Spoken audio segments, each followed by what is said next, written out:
अगर माननीय मुख्यमंत्री इन अधिकारियों के चंगुल से अलग हट के ये री एग्जाम की बात कर देते हैं और राष्ट्रपति महोदय आप इन दोनों परमार और सत्यप्रकाश सचिव को दंडित करते हैं, मैं फिर से लव यू करने के लिए सबको तैयार हूँ। Love you 2-4 bar love you बोलूंगा। फिलहाल एक ही डिमांड, री एग्जाम।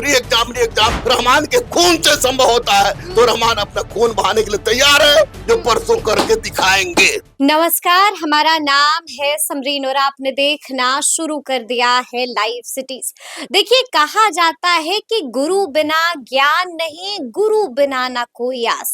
गुरु है तो जीवन सफल है, गुरु है तो हर रास्ता रोशन है। आपको मालूम है कि अगर चोट किसी बच्चे को लगती है तो दर्द सबसे ज्यादा अगर किसी को होता है तो सबसे ज्यादा तड़प और सबसे ज्यादा दर्द एक गुरु को ही होता है। देखिए, आपको बता दें कि एक बार फिर से जब आज अभ्यर्थी परेशान है तो एक बार फिर से दर्द सबसे ज्यादा गुरु को ही हो रहा है। देखिए, इस वक्त हमसे बातचीत करने के लिए गुरु रहमान यहाँ पर हैं, काफी तकलीफ में हैं, काफी बेचैन हैं और लगातार कह रहे हैं कि मुझे बहुत दर्द हो रहा है।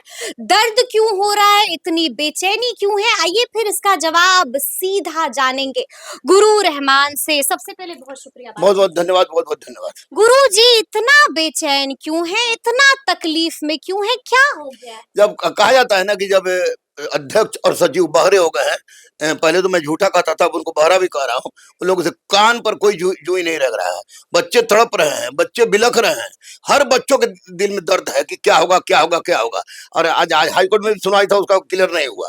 तो निश्चित रूप से ऐसी परिस्थिति में दर्द मुझे होना स्वाभाविक है, क्योंकि मैं री एग्जाम का मांग कर रहा था, री एग्जाम का मांग कर रहा हूँ और री एग्जाम कराने के लिए किसी भी स्तर तक जाने के लिए मैं तैयार हूँ। मैं ये स्पष्ट है और यही कारण है कि परसों मैं बहुत बड़ा स्टेप लेने जा रहा हूं। क्या करिएगा? परसों मैं खून से चिट्ठी लिखूंगा आपको, राष्ट्रपति महोदय को, और उसके बाद खून से चिट्ठी लिखूंगा माननीय प्रधानमंत्री को, खून से चिट्ठी लिखूंगा माननीय राज्यपाल को, क्योंकि 370 हटाने के लिए भी मैंने माननीय नरेंद्र मोदी जी को चिट्ठी लिखा था खून से। तो अब बच्चों के री एग्जाम के लिए भी मैं महिम राष्ट्रपति, माननीय प्रधानमंत्री और माननीय राज्यपाल को मैं खून से चिट्ठी लिखने जा रहा हूं परसों कि री एग्जाम कराइए, री एग्जाम कराइए, री एग्जाम कराइए। और अगर इस तरह की बात होगी, अब मैं शुरू कर ही दूंगा और उसके बाद धीरे धीरे पूरे बिहार, पूरे हिंदुस्तान के बच्चे खून से चिट्ठी लिखेंगे ताकि री एग्जाम हो जाए। क्योंकि वैसा जिंदगी से क्या फायदा जब बच्चे पढ़े लिखे और कुछ मिले ही नहीं।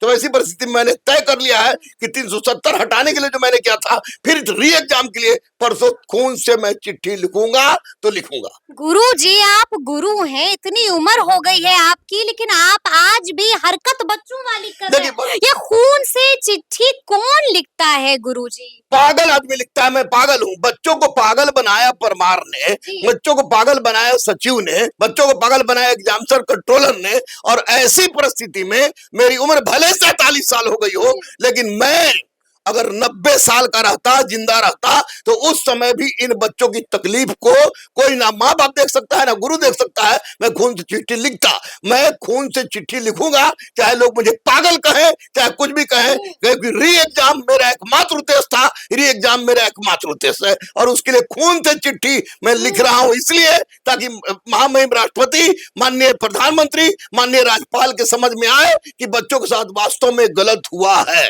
और आप लोग को जब मैं खून से चिट्ठी लिखूंगा तो आप लोग को सामने रहना होगा, ताकि आप इसको लाइव करके दिखा दीजिए कि नहीं, सच में गुरु रहमान खून से चिट्ठी लिख रहा है और मैं लिखूंगा। मैं खून से चिट्ठी लिखूंगा। लेकिन गुरुजी, एक कठिन सवाल है यहाँ पर, और कठिन सवाल ये है कि अगर इसके बावजूद कुछ नहीं होता है तब क्या कीजिएगा? इतना बड़ा कदम उठा। देखिए, ये लोकतंत्र है और लोकतंत्र में निश्चित रूप से माननीय प्रधानमंत्री हो या महामहिम राष्ट्रपति हो या आपको राज्यपाल हो, इन लोगों के दिमाग में ये बात जाएगा कि जब दर्द बच्चों में असीम है तभी कोई अपना हाथ काटता है। एक उंगली थोड़ी सी कट जाती है तो दर्द होती है, और मैं हाथ काटूंगा, हाथ काट के बच्चों के लिए री एग्जाम की मांग करूंगा। निश्चित रूप से हमारा देश लोकतांत्रिक है और बच्चों के प्रति इतना कोई निरीह नहीं हो सकता है, इसलिए माननीय प्रधानमंत्री भी हस्तक्षेप करेंगे, माननीय आपको महामहिम राष्ट्रपति भी हस्तक्षेप करेंगे, राज्यपाल भी हस्तक्षेप करेंगे, और तब हो सकता है कि हमारे मौनी बाबा मुख्यमंत्री का दिमाग खुले और ये परमार और सचिव को दंडित करें। राष्ट्रपति को इसलिए मैं लिख रहा हूं कि इन लोगों को दंडित करना जरूरी है, और बाकी लोगों को मैं लिख रहा हूं कि री एग्जाम हो, इसलिए खून ही एकमात्र रास्ता बच गया है कि हम लोगों ने पसीना बहाया, हम लोगों ने लाठी खाया, हम लोगों ने सब काम किया, अब खून नहीं बहा था, अब खून से चिट्ठी लिखी जाएगी ताकि बच्चों के दर्द को समझा जाए। बच्चों के दर्द को समझा जाए, ये वही गुरु रहमान है और आप वही गुरु रहमान है। कुछ वक्त पहले हमने आपसे बातचीत की थी, उस वक्त आप क्या कह रहे थे गुरुजी, जरा याद है आपको? चीख चीख कर कह रहे थे नीतीश कुमार को love you love you love you love you, सब कह दिया था। अब कहिएगा hate you hate you hate you. नहीं, हेट यू नहीं कहेंगे। आज माननीय मुख्यमंत्री जी आज री एग्जाम कर दे, मैं फिर से बोलूंगा Nitish Kumar love you love you love you love you love you. मैं बच्चों के लिए जिंदा हूं, बच्चों के लिए मरूंगा, और अभी नहीं कर रहे तो उनको मैंने मोहनी बाबा नाम दिया है क्योंकि चुप है।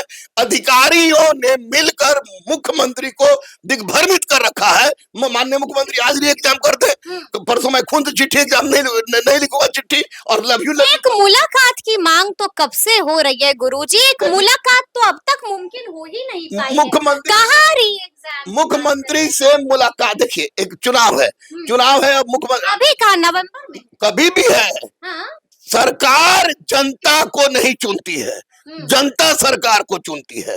मैं पक्ष या विपक्ष सबको बोल रहा हूं, सब लोगों ने राजनीतिक रोटी सेकने का प्रयास किया है, कोई प्रतिष्ठा पर लिया है, लेकिन जनता के साथ दिक्कत हो रही है, बच्चों के साथ दिक्कत हो रही है। तो वैसी परिस्थिति में मैं खून से चिट्ठी लिख रहा हूं। अगर माननीय मुख्यमंत्री इन अधिकारियों के चंगुल से अलग हटके ये री एग्जाम की बात कर देते हैं और राष्ट्रपति महोदय आप इन दोनों परमार और सत्यप्रकाश सचिव को दंडित करते हैं, तो वैसी परिस्थिति में मैं फिर से लव यू करने के लिए सबको तैयार हूं। Love you 4,000 bar love you बोलूंगा, लेकिन 4,000 बार बोलूंगा, लेकिन फिलहाल मैं कुछ नहीं लोग बोलूंगा। फिलहाल एक ही demand, re exam re exam re exam. अगर ये री एग्जाम रहमान के खून से संभव होता है तो रहमान अपना खून बहाने के लिए तैयार है, जो परसों करके दिखाएंगे।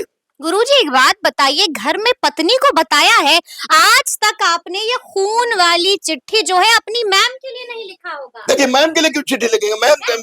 मैम अकेले पर्सनल, ये मेरा पर्सनल केस था, लेकिन जब 370 हटाना था तो उस समय हम लोगों ने 1000 लोगों ने मिलकर खुद चिट्ठी लिखा था। और यहाँ बच्चों का प्रश्न है, अगर पत्नी भी मना करती है, बेटी बेटा भी मना करते हैं, कोई मना करता है, किसी की नहीं सुनेंगे। मैं परसों री एग्जाम के लिए खून से चिट्ठी लिखूंगा लिखूंगा लिखूंगा, इससे मुझे किसी की अनुमति लेने की आवश्यकता नहीं है। यानी कि कोर्ट पर गुरुजी को भरोसा नहीं है क्या? कोर्ट पर हमको 100% भरोसा है।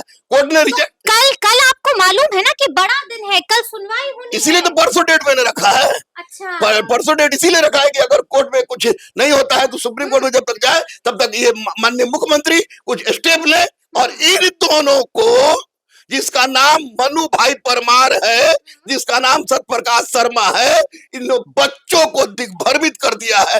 वैसी परिस्थिति में इन लोग का एक ही जवाब है कि अब खून से चिट्ठी लिख कर दिखाएंगे। देखो परमार, देखो सत्यप्रकाश, तुम्हारे दिल में जगह, तुम्हारे सीने में दिल हो या ना हो, लेकिन एक गुरु के सीने में दिल है। और तकलीफ होती है, दर्द होता है, तकलीफ हो रही है। आज सब गार्जियन आ रहे हैं, माँ आ रही है, बाप आ रहे हैं कि क्या होगा गुरुजी, कैंसिल होगा कि नहीं होगा, इतना मारा है, इतना गड़बड़ा गया, कैसे होगा, क्या होगा। तो उसका एक ही जवाब है कि मैं खून से चिट्ठी लिखूं, और अगर जरूरत पड़ी तो मैं मरने के लिए भी तैयार हूं बच्चों के लिए। लेकिन री एग्जाम एकमात्र डिमांड था, ये एग्जाम एकमात्र डिमांड है।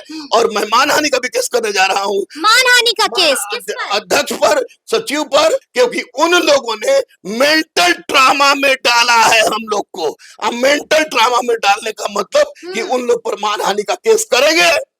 अगर जेल भी जाना होगा तो सबको साथ में, यानी हम तो कहेंगे हमारे वार्ड में परमार साहब रहे, और एक जो टीचर है, हमारे छोटे भाई हैं, उनके वार्ड में सत्यप्रकाश शर्मा रहे, और रंजीत के वार्ड में पीके मिश्रा रहे, लेकिन ये क्या नाम है, प्रशांत किशोर मिश्रा रहे, ये तीनों रहे। प्रशांत किशोर नाम है ना पीके का, तो पीके भी तो बच्चों के लिए उठे हैं, तो अनशन तोड़ देने से काम थोड़े चलेगा।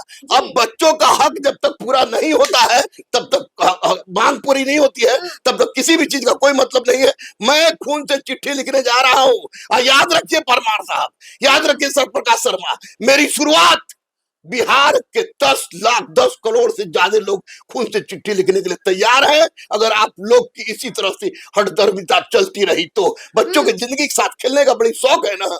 गुजरात से आगे बिहार में बच्चों के जिंदगी के साथ खेल रहे हैं। एक तो कहते हैं कि एक बिहारी 100 बीमारी, और ऊपर से बिहार के साथ जिंदगी बर्बाद कर रहे हैं आप लोग। तो मेरा खून व्यर्थ नहीं गया, व्यर्थ नहीं जाएगा, क्योंकि 370 के लिए मैंने लिखा था, 370 हटा, तो अब री एग्जाम के लिए लिख रहा हूं और री एग्जाम करा के रहेंगे। री एग्जाम करा के रहेंगे। काफी गुस्से में आप दिखाई दे रहे हैं, खून खोल गया है गुरुजी का। लेकिन गुरुजी, आपको ये बात मालूम होगी कि अगर बच्चों को तकलीफ होती है तो दर्द गुरु को होता है, और अगर गुरु को तकलीफ होती है तो दर्द बच्चों को भी होता है। बच्चे कैसे आपको नहीं देख लेंगे कि इस तरह बच्चों से मैंने स्पष्ट शब्द कहा है कि बच्चे, ये गांधी का देश है, यहाँ सत्य की जीत होती है और अहिंसा पर हम लोग विश्वास करते हैं।